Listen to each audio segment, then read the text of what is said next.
Assalamualaikum warahmatullahi wabarakatuh. Selamat malam. Perkenalkan, nama saya Farisi Cornelius, NIM 2020-11266 dari kelas D mikroprosesor. Nah, di sini saya akan mempresentasikan dari ketika kita akan mengirim angka 25 heksa yang ada di dalam ROM, kemudian disimpan di dalam RAM pada address 2500H. Nah, jadi address decoder sendiri itu difungsikan untuk memberikan sinyal pada device yang ditunjuk yang dialamatkan ke dalam sistem ROM, RAM, input output. Nah, jadi kita mau mengirim angka 25H ini yang ada dalam ROM kemudian disimpan dalam RAM pada address 2500H. Oke, caranya itu dari yang pertama.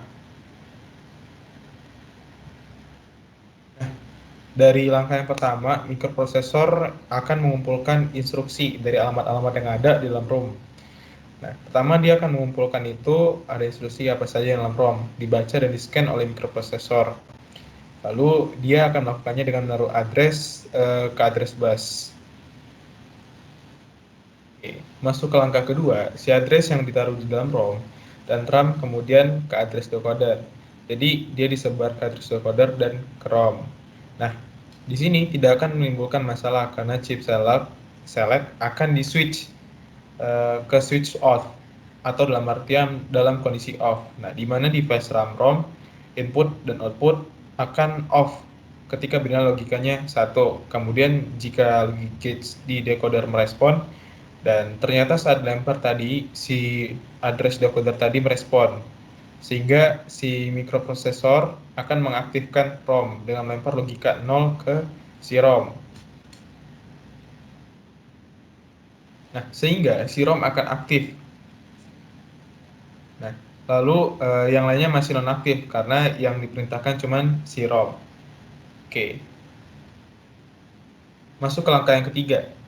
Nah, di langkah yang ketiga, pada saat kita menghidupkan ROM, artinya apa yang ada, dia akan mengambil address dari address bus, sehingga dia akan mengaktifkan ROM.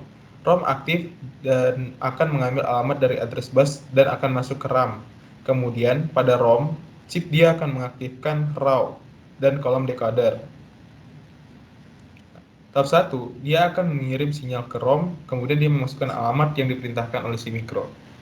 Lalu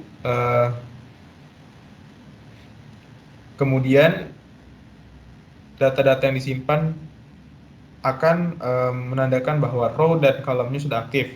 Biasanya dia akan disuruh mengaktifkan alamat berapa dan melihat data apa saja yang tersimpan di dalam alamat tersebut. Kemudian di sini ada three state buffers, kemudian jika dia sudah dibaca, dia akan dimatikan lagi. Dan begitu aktif, maka pembacanya itu akan dimatikan. Nah, ini terlihat kalau misalkan si ROM-nya itu udah off. Nah, masuk ke langkah keempat. Langkah keempat itu informasi yang ada pada data si bus kemudian dibaca oleh mikroprosesor. Nah, kemudian ada instruksi yang diartikan bahwa instruksinya itu pergi ke alamat F600. Nah, kemudian angka yang F600 itu akan dibaca pada alamat tersebut. Lalu masuk ke langkah yang kelima. Nah, di langkah yang kelima, setelah dia tahu, oh di sini ada instruksi untuk pergi ke alamat F600, berarti dia akan melempar F600 pada address bus. Jadi apabila si mikro sudah melempar alamat F600 dan dirasakan juga oleh address decoder, oleh ROM dan juga RAM, tapi jika di dalam ROM dan RAM tidak aktif, maka dia tidak akan merasakan apa-apa. Dia akan kembali menjadi off. Oke, masuk ke langkah yang keenam. Pada langkah yang keenam, yang artinya pada saat address decoder merasakan F600H, nah, diinstruksikan untuk menyalakan kembali si ROM. Si ROM apabila sudah dihidupkan akan menerima address F600 ke row dan kolom. Sebagai address F600 ada data 25H, jadi 25H itu tersimpan dalam alamat F600. Nah, data ini yang akan dipindahkan ke dalam RAM.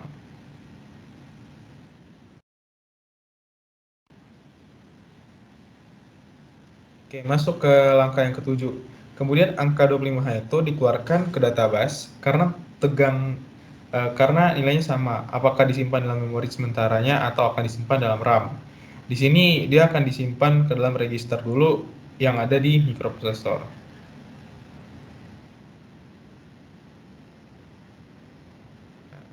Disimpan di mikroprosesor terlebih dahulu. Nah, masuk ke langkah 8.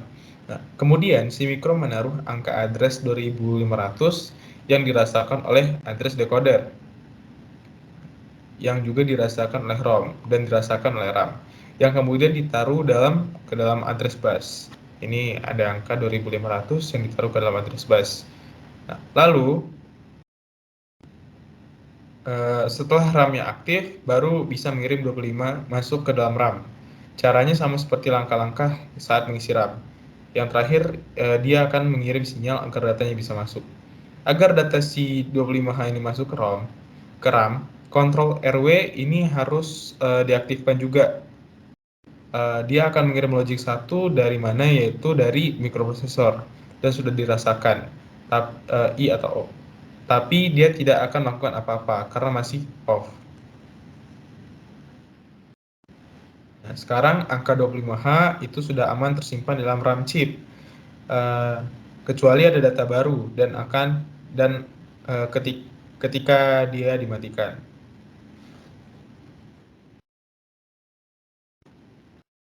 Nah, ini ketika dia diberikan logic 1. Dan angka 25H itu akan tersimpan di dalam RAM. Oke. Mungkin itu saja penjelasan yang dapat saya sampaikan. Mohon maaf jika ada salah kata maupun tindakan. Saya ucapkan terima kasih.